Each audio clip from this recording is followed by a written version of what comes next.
बिस्मिल्लाहिर्रहमानिर्रहीम। हम अरकानुल जरीमा पढ़ रहे हैं और उसमें हमने अभी तक जो देखा वो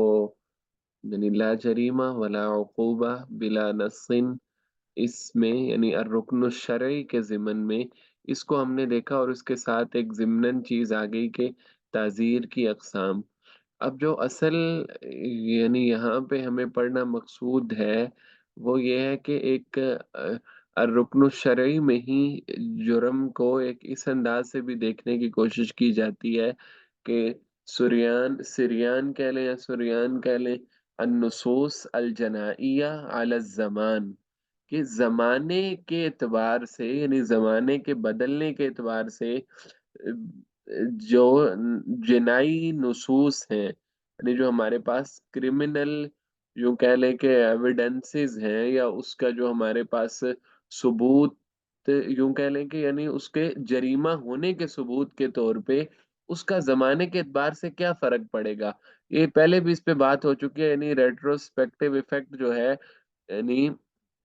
कि जुर्म पहले हुआ उस वक़्त तक उसकी सज़ा मुतय्यन नहीं थी, लेकिन जब जुर्म हो चुका उसके बाद हुक्म नाज़िल हुआ या उसके बाद लेजिस्लेशन हुई, तो अब क्या माज़ी में जिस इंसान ने ये वाला जुर्म किया था, उस पे इस कानून का इतलाक होगा या नहीं होगा? यानी उससे ये सज़ा दी जाएगी या नहीं दी जाएगी, तो ये हम इसमें डिस्कस करेंगे। तो यहाँ पे अगर हम स्क्रीन पे देखने की कोशिश करें तो एक मिनट, ये वाला हमने पढ़ लिया कि ताज़ीर वाला मुखालफात। यहाँ पे ये आपको नजर आ रहा होगा कि देखें कि हल जनाइया हल नुसूसिल जनाइया असरुन रजइयुन फिल फिक्ह, ये यानी उसका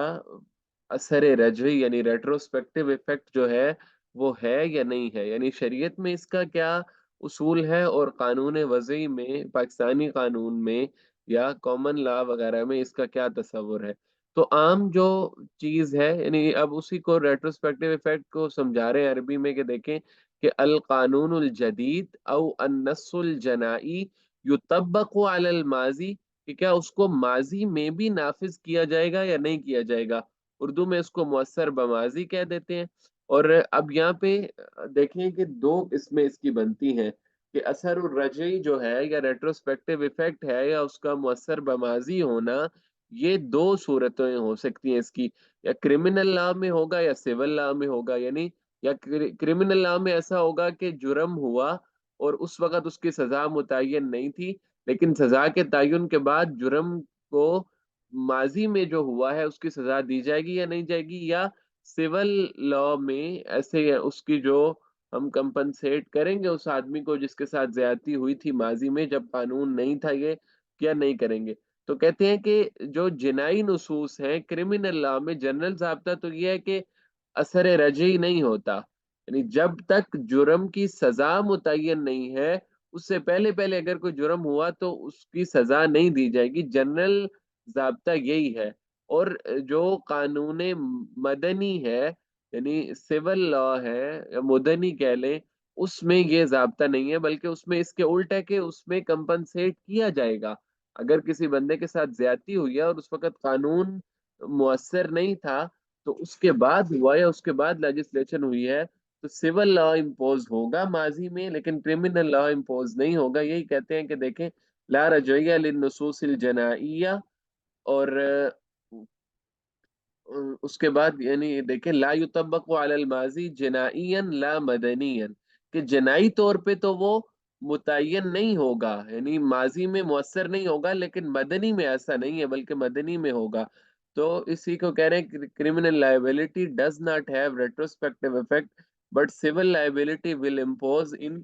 प्री लॉ या क्राइम एंड रॉन्ग्स। ठीक है, यानी कि सिविल लॉ जो है वो माजी में इम्पोज होगा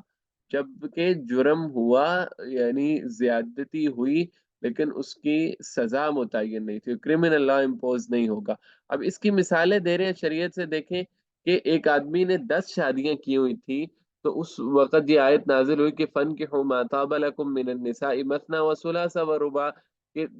एक इंसान 2 या 3 या 4 शादियां कर सकता है, इससे ज्यादा नहीं कर सकता। तो अब यहाँ पे देखें कि इसकी सिविल लाइबिलिटी तो इम्पोज हुई उस आदमी पे, यानी जब ये वाला कानून नहीं था कि फन के हो माता लकुम मिनन निसाई मसना व सुलासा व रुबा, तो लिहाजा उसको ये कहा गया कि इस 10 में से जो 4 आप रखना चाहते हो उनको रख लो, बाकी 6 को छोड़ना पड़ेगा। लेकिन देखें क्रिमिनल लाइबिलिटी या क्रिमिनल जो उसको सजा है, पनिशमेंट है, वो इम्पोज नहीं हुई। हालांकि कानून के मुताबिक ये है कि अगर किसी ने 4 से ज्यादा शादियां की तो वो उसका जिना समझा जाएगा, तो उसको जिना की हद जिना उस पर जारी होनी चाहिए थी। लेकिन चूंकि ये क्रिमिनल लाइबिलिटी थी, ये माजी में इम्पोज नहीं हो सकी, तो लिहाजा इसके जरिए कानून बनाया गया कि नहीं। इसी तरह ये देखें कि जब ये वाले आयत नाजिल हुई कि ला तनकिहु मा नकह आबाउकुम मिनन निसा, कि जिन खवातीन से तुम्हारे वालिद ने निकाह किया हुआ है, यानी कि आप वो तुम्हारी हकीकी माएँ हैं या स्टेप मदर्स हैं, उनसे तुम कभी निकाह नहीं कर सकते। इसी तरह एक और आयत है कि अंतजमाउ बैन अल उख्तैन, कि दो बहनों को एक निकाह में एक आदमी जमा ना करे, यानी एक अकद में वो जमा ना हो एक वक्त में। तो ये भी, अब ये सारी आयतें जब नाजिल हुई तो उस वक्त लोगों ने ये काम किए हुए थे, यानी अल्लाह माफ फरमाए, अपने जो स्टेप मदर्स हैं उनसे निकाह किए हुए थे, या एक इंसान ने दो बहनों को एक ही वक्त में रखा हुआ था अपने निकाह में। तो अल्लाह के नबी ने इन पे क्या अहकाम जारी फरमाए कि सिविल लाइबिलिटी तो इम्पोज होगी, कि जो आपने निकाह किए हुए थे ये निकाह नहीं है, लिहाजा एक बहन को रखो एक को छोड़ दो। इसी तरह स्टेप मदर्स के साथ अब निकाह वाला रिश्ता खत्म हो गया। लेकिन अब इनकी जो सजा थी, यानी बतौरे जिना के, वो इन पे जारी नहीं हुई। अब यहाँ एक और मिसाल दे रहे हैं कि देखें, रिबा की हुर्मत से पहले जिसने सूद खाया उसको सजा तो नहीं है, लेकिन जो उसने किसी इंसान का इस्तेहसाल किया, किसी का माल लूटा, उसको वापस करना होगा उसको। तो लिहाजा यानी आजकल अगर कोई, जैसे अब वो बात हो रही थी पिछले दिनों कि जो वो रिबा वाली जजमेंट है उसके मुताबिक अमल हो और पाकिस्तान रियासती तौर पे सूद से बाहर निकले, तो अब कोई जाहिर है इससे बचने के लिए हमें कोई कानून साजी करनी पड़ेगी, कोई कैपिटल किस्म की पनिशमेंट रखनी पड़ेगी। तो अब उससे पहले जिन लोगों ने सूद लिया या सूदी मामलात किए, उनके साथ यही होगा कि जो जालिम ने जुल्म किया है गरीब पे, उसको तो दिया जाएगा उसका बदल, लेकिन ये नहीं है कि ये होगा कि उसको वो सजा भी दी जाए, क्योंकि ये क्रिमिनल पनिशमेंट होगी और उसका रेट्रोस्पेक्टिव इफेक्ट नहीं होता। तो उसके बाद कहते हैं कि देखें, ये तो है कि हमारे पास जो आम कानून है कि सिविल लॉ में होगा और क्रिमिनल में नहीं होगा, लेकिन हम पढ़ चुके हैं कि कोई भी कानून होता है तो उसके लिए कोई ना कोई एक्सेप्शन जरूर होती है। तो एक्सेप्शन ये है कि यहाँ पे भी मतलब पाकिस्तानी कानून में या कॉमन लॉ का पूरा जो एक सेटअप है उसमें भी और शरीयत में भी ये है कि अगर कोई बहुत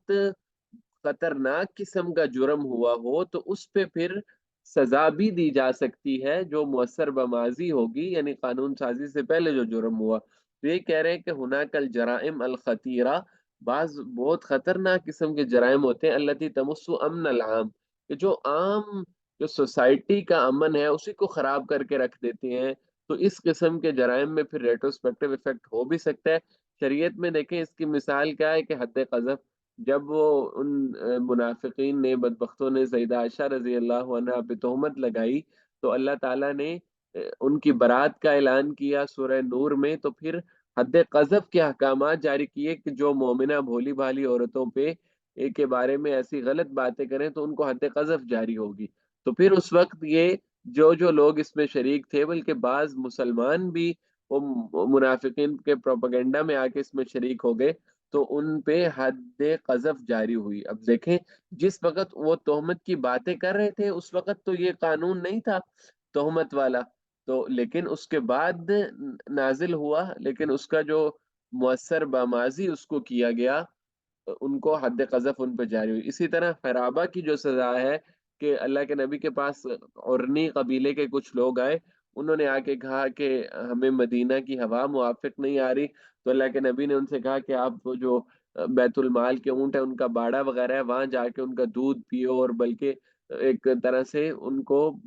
जो बाउल है ऊंटों का पेशाब है वो भी पीने का हुक्म दिया। تو اس میں یہ یعنی ایک طرح سے یوں کہہ لیں کہ دوائی کے طور پہ تھا، تو اس میں انہوں نے کیا کیا کہ جب ٹھیک ٹھاک ہو گئے تو وہ اونٹوں کو بھی لے گئے، اور وہاں پہ جو اونٹوں کی حفاظت کے لیے لوگ تھے ان کو شہید کر کے چلے گئے۔ تو اللہ کے نبی کو یہ بات بہت گراں گزری کہ امن کو خراب کرنے والی بات ہے، اور مظلوموں کو قتل کر دیا ہے جو بیچارے مزدوری کر رہے تھے وہاں پہ۔ تو پھر ان کو یعنی یہ سزا دی گئی جو محاربہ کی سزا ہے، کہ انما جزاء الذین یحاربون اللہ ورسولہ ویسعون فی الارض فسادا ان یقتلوا او یصلبوا، یا انہیں قتل کر دیا جائے یا سولی دے دی جائے، او تقطع ایدیہم وارجلہم من خلاف، اور ان کے جو ہیں ہاتھ پاؤں یعنی ایک دایاں ہاتھ اور بایاں پاؤں، بایاں ہاتھ اور دایاں پاؤں یہ کاٹے جائیں، یعنی گویا کہ اس کی اب کیپٹل پینشمنٹ رکھی گئی۔ اب یہ بھی جس وقت انہوں نے جرم کیا یہ سزا نہیں تھی، لیکن یہ اتنا ایک گھناؤنا جرم تھا کہ اس کی سزا ماضی میں بھی دی گئی ہمارے پاس۔ کہتے ہیں اب حرابہ میں یہ اتنی سخت سزا اس لیے ہے کہ اس میں کئی جرم جمع ہو جاتے ہیں نا، اب انہوں نے قتل بھی کیا، پھر ایک طرح سے چوری بھی کی جو اونٹ لے گئے، اور سنیچنگ بھی کی، اختلاس وغیرہ کا بھی انہوں نے، یہ تمام جرم اس میں جمع ہو جاتے ہیں، تو یہ اس لیے اس کی سزا اتنی سخت رکھی گئی۔ تو آخر میں پھر یہ ایک ضمنی بات اس میں یہ آ جاتی ہے کہ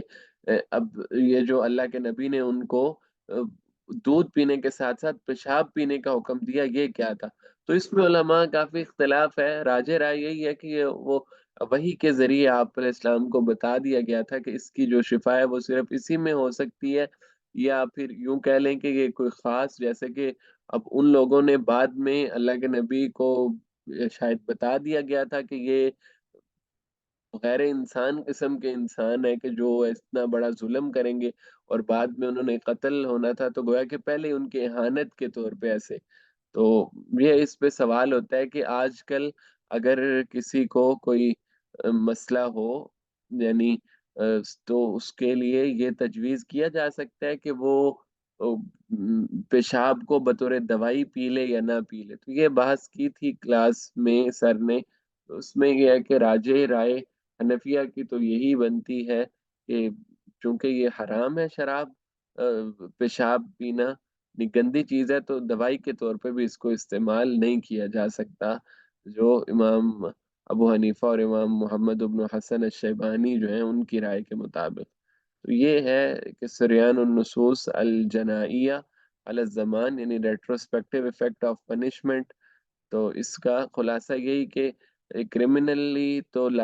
وہ افیکٹو نہیں ہوگا، لیکن سول میں یہ مؤثر ہوتا ہے۔